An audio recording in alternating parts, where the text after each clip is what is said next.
마약 수사에 대한 얘기를 이제 좀 해보려고 하는데 그 마약 수사는 기본적으로 상선 수사를 하거든요.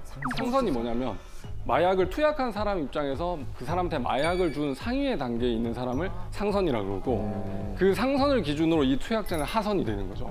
그래서 그 마약을 투약한 사람들이 검거가 되면 아, 나 저 사람한테 마약 샀어라고 해서 그 상선을 이제 속칭 또 내린다라고 하거든요. 상선을 이제 내려서 제보를 하면 그 상선에 대한 추적을 해서 그 사람을 검거하게 되는 과정입니다. 그래서 요새 뭐 MZ세대라는 말처럼 이제 세대 간을 어좀 구분하는 말들이 좀 유행을 하고 있는데 마약 세계도 올드보이와 영보이가 존재합니다. OB와 YB가 하는데 이 사람들의 어떤 그 범행 수법이 완전 다르기 때문에 검사로서 수사할 때도 그 접근 방법이 다르거든요.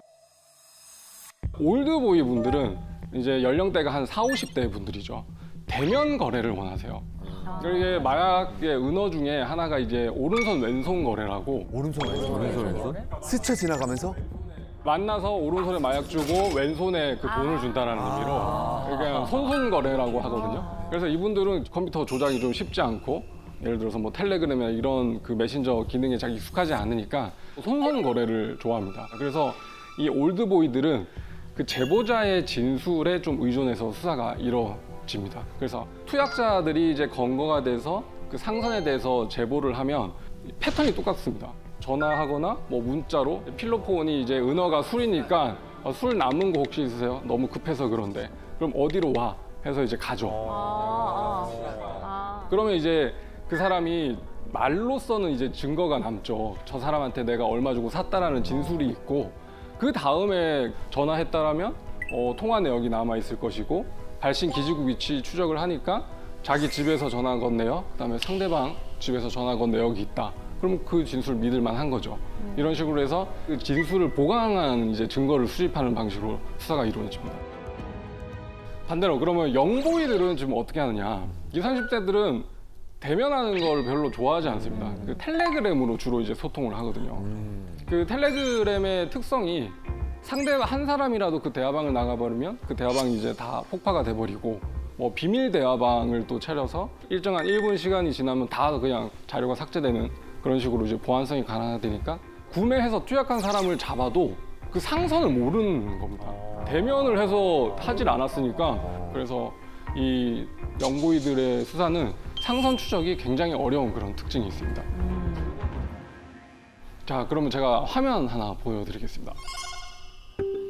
이게 이제 텔레그램에 올라와 있는 뭐 게시물인데 한번 천천히 읽어보시겠어요? 아이스, 완벽하고 놀라운 술. 부에 캔디, 몽키. 이게 실제로 그 마약방 내에서 은어로 이제 메뉴판이라고 하는 건데 그 하나의 마트에서 그냥 진열된 상품처럼 이렇게 판매를 하고 있어요. 수류탄 2개랑 캔디 하나 주세요. 약간 이런 느낌이에요. 그렇죠. 네. 별의별 말이 다 있네. 아이스라는 게 이제 필로폰의 은어거든요. 그래서 얼음, 뭐 차가운 술, 필로폰을 뜻하는 거고 대만과 멕시코는 밀수한 필로폰의 원산지입니다. 원산지 표기까지. 아니 원산지 표기까지 할 정도로. 그다음에 0.5G가 이제 0.5g이 35만 원이라는 뜻이고 1g은 55만 원. 이게 근데 실제로 이 사람들을 그 휴대폰을 압수수색 해보면 이렇게 돼 있습니다. 1G 얼마예요? 그 한글로 1G. 아, 1G. 예, 그다음에 반G 그런 식으로 표현합니다. 그 밑에 저기 쭉 써 있는 것도 다 약의 종류예요? 그렇죠. 구액이라고 부르는 거는 이제 합성 대마라고 해서 그 전자담배. 맞습니다. 네. 그 JWH018이라고 해서 그 필로폰보다 더 이제 그 환각 정도가 높은 굉장히 좀 중한 마약. 그다음에 캔디가 도리도리라고 하는 MDMA입니다. 저렇게 각시탈 부스터 이거는 이제 그 성분을 자기 마음대로 이제 조합을 하거나 뭐 신상 마약이라고 해서 그 텔레그램 마약 방에서 유통되는 뭐 특별한 마약이라고 볼 수 있는 거죠. 이거 칵테일 메뉴네요. 그렇죠. 그런 겁니다. 네. 그렇습니다. 그래서 제가 이제 검사로 재직할 때 이 텔레그램 마약방의 운영 방식에 대해서도 정보를 수집을 해야 되고 이 마약류 시세, 그다음에 혹시 신종 마약이 나오진 않았는지 이런 걸 알아보려고 저 마약방에 이제 저도 이제 회원으로 가입해가지고 잠이 잠입증 아니지만 그냥 그 방에 들어가 있는 겁니다. 그러면 알람이 정말로 거의 뭐 5분 단위로 울립니다. 그 정도로 거래가 활성화돼 있고 제가 있었던 방은 거의 뭐 회원이 4,500명 정도의 방도 있었으니까 생각보다 정말 어마어마합니다. 그래서 어떻게 보면 지금 청소년들의 마약이 급증하고 있는 원인 중에 가장 큰 것도 이렇게 비대면 거래가 활성화되니까 인터넷 거래하듯이 주문하고 바로 이제 배송을 받을 수 있다는 점에서 굉장히 좀 쉽게 접근을 하는 것 같습니다.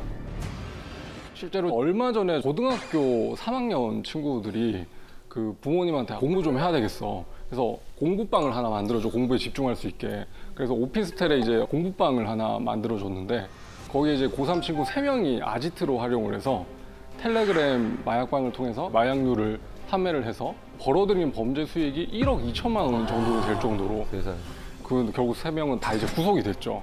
그럴 정도로 이제 학생들까지 마약으로 이제 범죄 수익을 벌어들이고 있는 상황이고 청소년들 중에 기사를 보면 초등학교 6학년이 거의 뭐 최연소 뭐 투약자라고 제가 기사를 봤는데 12살 정도니까 정말로 심각한 상황인 것 같습니다.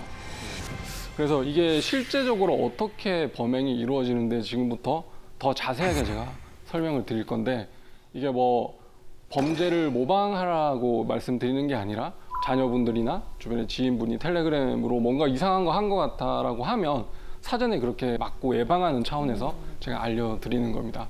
실제로 그 기사에도 났었는데 한 마약 사건 전담하는 판사님께서 지하철 탔는데 그 옆에 어떤 사람이 휴대폰으로 이제 텔레그램으로 마약을 막 주문을 하고 있는 거를 바로 신고를 해가지고 거기서 현장에서 잡힌 경우도 있었거든요. 근데 더 충격적인 건 집에 가는 지하철 안에서 마약을 주문하고 있다는 게. 그렇죠. 아마 그렇게. SNS 하듯이 이렇게. 네. 그러니까 여러분들 아시면 또 누군가를 또 신고하거나 뭐 공익적 목적으로 좀 활용할 수 있을 것 같습니다.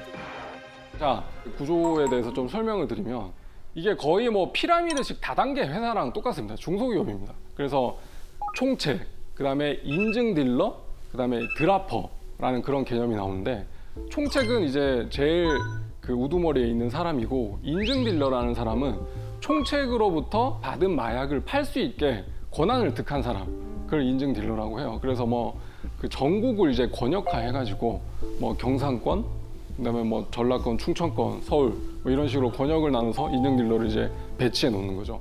그럼 그 인증 딜러들은 자기가 이제 하나의 그런 방을 운영하면서 마약을 팔아야 되는 거니까 그 마약을 실제로 붙여놓을 수 있는 그 드라퍼들을 수시로 이제 모집을 합니다. 그래서 저 아까 보여드린 마약방에 실제로 들어가면 뭐 월 1,000보장, 구인 광고 그런 것들이 이제 많이 올라오기도 하고 또 실제로는 그 투약자분들이 돈이 없으니까 좀 깎여줄 수 있나요? 뭐 이렇게 물어보는 경우가 있는데 그러면 은연중에 이렇게 돈 없으면 이거 드라퍼 한번 해봐라. 그럼 나 마약 공짜로 줄 테니까. 이런 식으로 해서 꼬드겨가지고 드라퍼로 고용해서 힘든 일, 제일 위험한 일인 거잖아요. 어떻게 보면 대중에게 노출되는 거니까 그런 일을 시키는 일들이 많이 이루어져 있습니다. 그래서 구매하고 싶은 사람이 그 마약방에다가 이제 텔레그램을 보내면 그 사람한테 이제 좌표를 부립니다. 좌표라고 하는 것은 이제 마약을 드라퍼들이 숨겨둘 때 그 도로명 주소 같은 거를 이제 찍고 그다음에 숨겨놓은 장소를 이렇게 찍어요. 그래서 보내면 그거 사진 보고 찾아가서 그걸 이제 득하고 실제로 그 사기치는 사람들도 많이 있어가지고 거기 숨겨놓지도 않았는데 그냥 돈만 받고 왜냐하면 신고를 못 하잖아요. 그렇기 때문에 사기로 악용하는 분들도 계시죠. 근데 반대로 마약 사범 중에 이런 사람도 있었어요. 조사를 해보니까 마약 숨겨놓는 그런 위치를 그 텔레그램 방에서 봐가지고 자기가 짐작해서 그걸 찾았다는 거예요. 물론 뭐 거짓말일 수도 있겠지만 충분히 그럴 수 있다는 생각이 들었습니다. 진짜 그럴 수 있겠다. 네, 그래서 저도 이제 실제로 그 마약 수사관 분들이랑 같이 함정 수사를 해서 최대한 그 드라퍼들한테 대면 거래를 유도를 하죠. 나는 이거 보면서 사고 싶다라고 해서 그 현장에 나온 사람들을 이제 체포해서 뭐 상선을 타고 가는 수사를 한다거나 아니면 그 드라퍼들한테 좌표를 받아서 그 이제 마약류를 수거를 하면 그 이제 비닐팩에 묻어 있는 지문을 추적을 해서 그 이제 마약을 포장한 사람을 체포하는 그런 기법도 많이 쓰고 있습니다. 또 마약 수사에 대해서 궁금하셨던 거 있으세요? 수사 과정? 저 근데 영화 같은 데 보면 왜 드라퍼를 잡고 상선까지 이렇게 수사를 딱 파고 들었는데 알고 봤더니 상선이 이미 감옥에서 그냥 자기는 감옥에 들어간 상태에서 모든 걸 진두지휘하고 있어서 이 사람을 더 이상 벌 줄 수도 없는 상황 막 네. 이런 것들이 나오거든요. 아, 그럴 수도 있습니다. 실제로 뭐 세간에 화제가 됐던 그 아시아 마약왕 사건이라는 필리핀. 그 이런 거 보면 필리핀 교도소 안에서 한국의 그 사람들을 이제 지휘해서 텔레그램 마약방을 운영하는 사례도 있을 정도로 그러면 더 줘야 되지 않나요? 그 형량을? 형량을? 형량을 더 줘야죠. 필리핀에서 처벌받은 걸로 아는데 어마어마한 형을 받은 걸로 알고 있습니다. 자, 그러면 우리 한국에서 가장 많이 소비되는 마약은 뭘 것 같으세요? 필로폰 아닐까요? 맞습니다. 예. 필로폰이 지금 그 단속된 마약류 중에서 거의 뭐 68% 이상을 차지할 정도로 압도적으로 많은데요. 제 개인적으로는 그 필로폰이 중독이 너무 심하고 그 인간의 노력으로는 이제 끊을 수 없다는 거를 제가 여러 마약 사범들 인터뷰하면서 많이 느꼈죠. 제가 이제 만났던 그 피의자 중에 이런 사례도 있었습니다. 처음에는 기소유예 처분이라 해서 이제 선처를 받고, 그 다음에는 이제 기소돼서 집행유예를 선고받고, 그 다음에 구속돼서 시정을 선고받고 이런 전력을 거치다가 교도소를 이제 수감이 됐습니다. 그래서 뭐 2년, 3년 이렇게 복역하고 나왔어요. 출소 그 당일에 투약을 화장실에서 하고 집으로 갔어요. 근데 아내분이 보니까 알죠. 그러니까 마약을 또 필로폰을 했구나 해서 그 자리에서 또 신고를 합니다. 그래서 출소된 날 바로 경찰한테 현행범인으로 체포돼서 다시 들어온 사람도 있었거든요. 그만큼 이제 필로폰에 중독되면 위험하다는 건데, 그 다음에 이분들은 이제 20대 커플이었어요. 20대 초반에. 근데 참 어떻게 보면 무지한 건데, 남자가 이제 그 여자한테 그 우리 캠핑 가가지고 뭐 기분 좋게 하는 약을 자기가 구해왔는데 이게 같이 한번 우리 투약해 볼래? 하고 여자친구를 계속 설득을 한 거예요. 그러니까 여자친구가 뭐 한번 해보자고 호기심에 이렇게 했는데 초심자니까 이게 주사기를 잘 못 놨나 봐요. 그 여자친구분이 뭐 피부가 파랗게 변하면서 호흡 곤란이 찾아와서 응급실에 급하게 실려갔어요. 그래서 그 응급실에서 이제 범행이 발각돼가지고 수사가 이루어진 경우가 있었는데, 그냥 호기심에 그렇게 못 모르고 주사를 했다가 정말로 생명에 위독한 순간까지 오는 이런 경우도 있었습니다. 겁도 없다. 진짜. 필로폰이 이제 향정신성 의약품이잖아요. 그 향정이라는 단어 뜻 자체가 방향성을 띠고 어떤 정신을 한 방향으로 흐르게 한다는 그런 뜻인 건데, 필로폰이 각성 효과와 동시에 하나에게 몰입하게 해줍니다. 그래서 실제로 그 마약 사범들 인터뷰를 해보면 이제 이게 속칭 꽂힌다라고 하는데, 꽂히는 걸 보면 이제 성관계에 꽂히는 게 대부분이고, 근데 의외로 그 남자분들은 이제 휴대폰 게임을 그냥 8시간 동안 쉬지 않고 하는 거. 뭐 그런, 예. 그리고 여성분들 중에는 청소도 의외로 많습니다.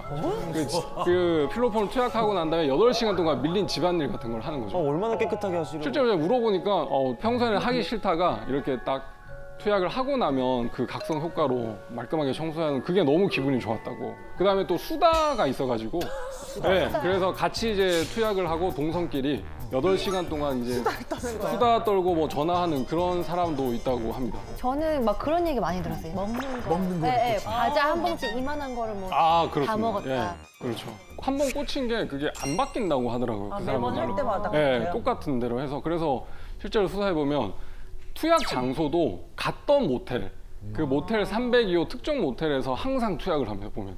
그래서 같은 모텔만 가니까 이제 자기가 그 모텔 어떤 천장에다가 이제 필로폰을 숨겨놓고 이제 구속돼서 형을 복역하고 그 모텔에 다시 가서 그 방에서 이제 마약을 찾아서 하시는 분들도 있을 정도로 굉장히 좀 특이한 마약인 것 같습니다. 근데 이게 처음에는 이렇게 하나에 꽂혀가지고 몰입하는 게 이제 기분이 좋고, 이게 속칭 하이라는 게 오지만 그 8시간이 경과한 이후에 찾아오는 그 우울감은 정말로 말로 표현할 수 없을 정도라고 하더라고요. 향정신성 약물들이 대부분 왜 우리 뇌에서 실제로 왜 도파민 같은 신경 전달 물질을 한꺼번에 확 시냅스 공간에서 생산하게 만드는데, 근데 문제는 우리 뇌가 이제 항상성 기제가 있어가지고 뭘 확 뿌리거나 생산하면 그 다음에 안 생산하는, 생산을 하지 않는 그런 기능이 있거든요. 그러니까 실제로 뇌 자체가 우울한 거죠. 도파민이 기분을 좀 더 좋게 만들어주는 물질인데 그걸 평상시 생산을 아예 안 해버리니까, 그러니까 그 물질을 외부에서 자꾸 유입할 수 있도록 유혹에 쉽게 빠지는 건데, 항상 저희들이 말씀드리지만 물리적으로 뇌가 변한 겁니다. 네, 물리적으로 뇌가. 네. 그다음에 진짜 안타까운 게 10대 고등학생이었는데 이분은 이제 심각한 우울 증세랑 ADH 증세가 있었어요. 그래서 부모님이랑 같이 여기저기 그냥 병원을 다녀서 이제 약을 처방받는데도 아무런 효과가 없었던 거예요. 그래서 자기 스스로 그 ADHD를 한번 치료해 본다고 텔레그램 마약방에서 필로폰을 구매해가지고 그걸 이제 물에 타서 마신 거예요. 와, 그래서 그 부모님이랑 나중에 그 애랑 이제 검사실에 와가지고 같이 얘기를 하는데 부모님이 펑펑 우시는 거예요. 근데 애가 어떤 뭐 다른 목적이 있었던 건 아니고 정말로 자기 병세가 좀 호전될까봐 이렇게 투약을 했다고 하던데 이렇게 안타까운 사실 사연도 있습니다. 이게 그 ADHD가 한 가지 이제 집중을 못하는 증상이라고 하면 반대로 메스암페타민, 필로폰은 한 가지 이제 집중을 하게 하는 거지 않습니까? 그러니까 그래서 사실 미국에서는 이 메스암페타민과 비슷한 그 화학 구조를 가진 암페타민을 병원에서 처방받으면 그거 약을 복용을 할 수가 있습니다. 근데 한국에서는 금지가 돼 있어요. 그래서 그 해외에 유학하는 학생들이 이제 비행기 타고 이제 그 약을 들고 오다가 암페타민 밀수로 이제 입건이 되는 경우도 있어요. 그래서 그럴 때는 어떻게 돼요? 어떻게 해요? 그렇게 되면 이제 미국에서 병원에서 처방받은 내역을 이제 검사실에 제출을 하면 그런 걸 잘 참작을 해서 중형으로 이제 처벌하지는 않습니다. 그럼 그 암페타민은 중독성이 없어요? 있죠. 그래서 미국 사회에서도 공부 잘하는 약이라는 그런 약으로 암페타민을 손쉽게 처방하는 거에 대해서 굉장히 경각심을 가져야 한다고 하는 목소리도 있다고 합니다.